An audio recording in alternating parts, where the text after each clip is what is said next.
السلام عليكم، ازيكم يا حبايبي؟ عاملين ايه؟ يا رب تكونوا بخير. النهارده هنعمل مع بعض هريسه الشطه الحمراء. طبعا احنا كنا عاملين مع بعض هريسه الشطه الخضراء وهريسه الفلفل الحلو، اللي هي الفلفل الاحمر الحلو. النهارده هنعمل هريسه الشطه الحمراء.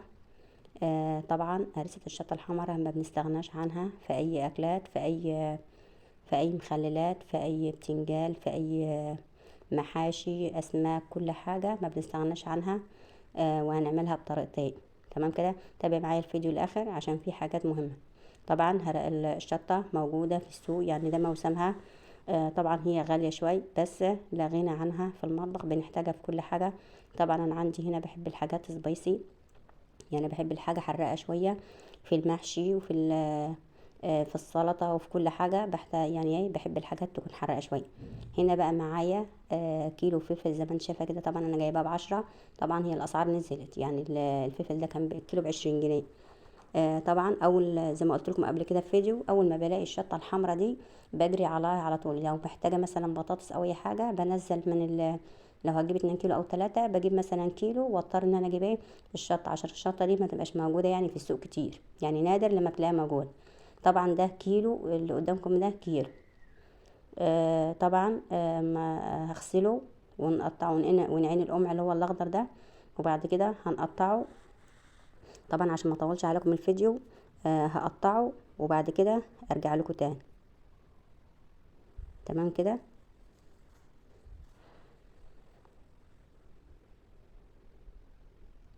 وهنا طبعا قطعناه زي ما انتم شايفين كده.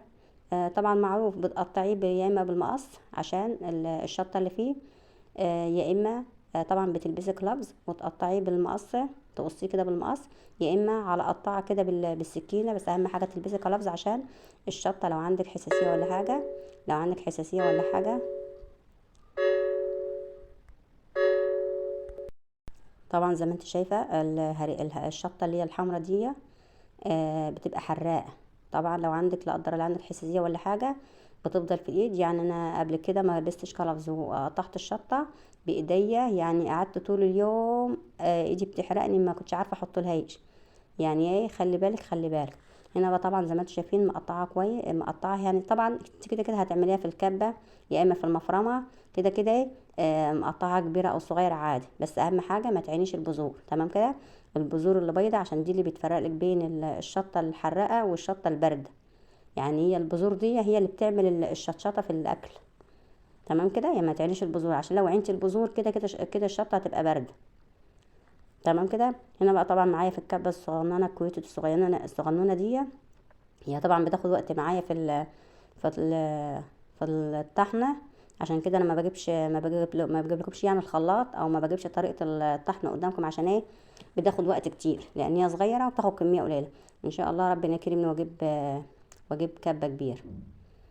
هنا بقى زي ما انتم شايفين بحط على قد ما بتاخد، وبعد كده هنضربها هنضربها وبعد كده ايه نرجع لكم تاني. طبعا ما بتضربهاش ناعم، يعني هي بتخليها خشنه شويه، يعني ما تعملهاش زي الطماطم، تخليها خشنه شويه زي ما انتم شايفين كده. تمام زي ما انتم شايفين كده. هنا بقى انا ما ضفتلهاش اي حاجه، الاضافات هضيفها بعد ما اخلطها كويس، بعد ما اخلط الكميه كلها. يعني الاضافات اللي انا هضيفها بعد ما اضرب الكميه كلها هنشوف بقى ايه هنضيف ايه. يعني هنشوف المكونات اللي احنا هنضيفها. زي ما انتم شايفين كده ما بضربهاش، بخليها خشنه. ما بضربهاش يعني ما بخليهاش ناعمه خالص، عشان لو خليتها ناعمه خالص بتبقى عامله زي الطماطم كده.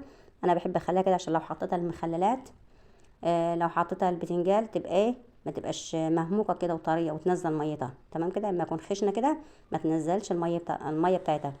وهنا دي طبعا كل الكميه يا جماعه. هنا دي بقى كل الكميه هنضيف طبعا.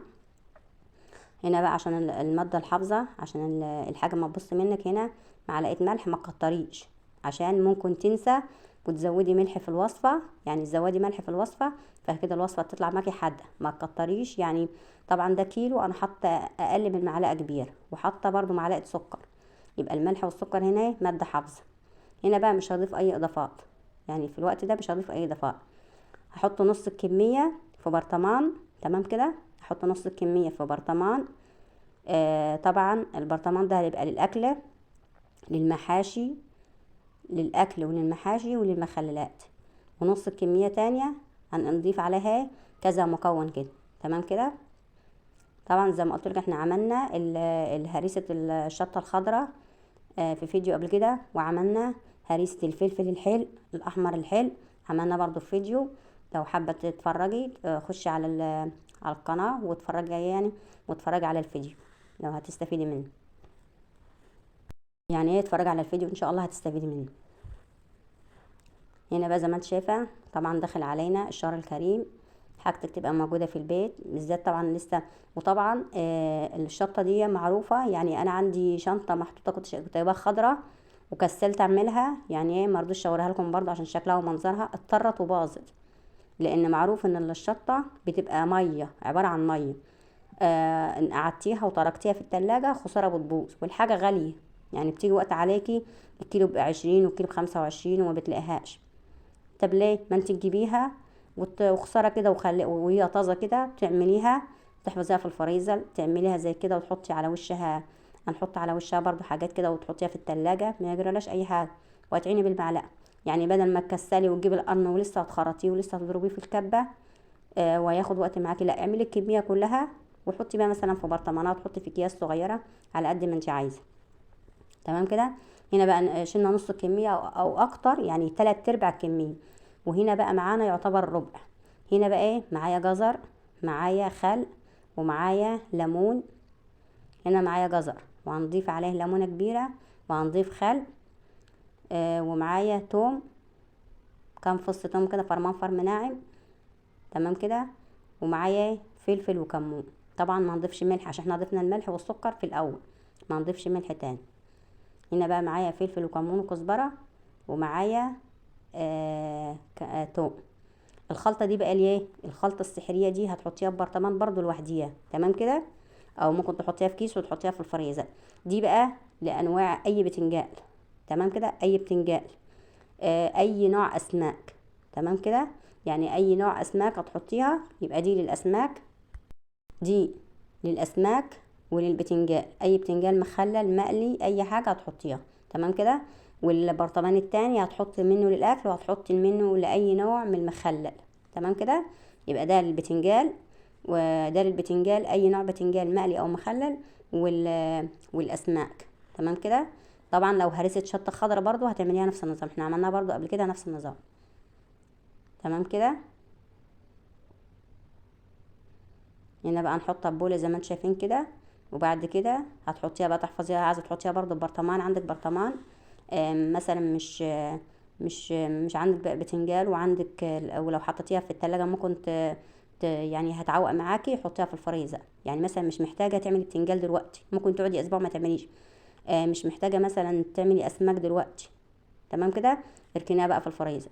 هنا بقى المكون الاخير هنحط على وش البرطمان شويه زيت كده. طبعا الزيت ماده حافظه من العفونه ولا اي حاجه، ماده حافظه من التعفن ولا اي حاجه، بيحفظ لك الحاجه من، يعني ايه لو وطبعا البرطمان ما يتهواش، لو اتهوى هيعفن وهيبوظ منك. طبعا هنا بنحط الزيت زي ما انتم شايفين ونقفل البرطمان كويس وهنحطه في التلاجة. تمام كده. ولو عايزه بقى تحفظيه في الفريزر يقعد معاكي شهر واتنين وتلاته مش هيجراله اي حاجه. يلا بقى قومي جربي الوصفه، وبألف هنا وشفا، والسلام عليكم ورحمه الله وبركاته.